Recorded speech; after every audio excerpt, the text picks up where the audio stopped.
In this video, I will show you how to add music from Motion Array to your timeline.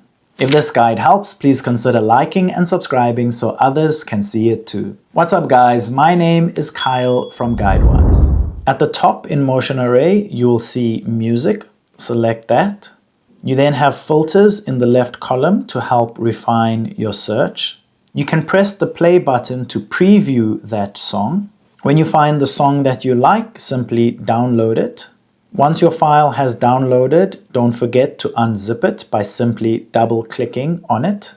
You will then see all the songs in your new unzipped file. You then need to open Premiere Pro. If you are using a Mac, you can press Command-I. Go to the file that you just downloaded and select all the songs and open. You will then see all those songs added to Premiere Pro in the left column. And you can add it to your timeline and edit it as you need. If this video helped, don't forget to like and subscribe.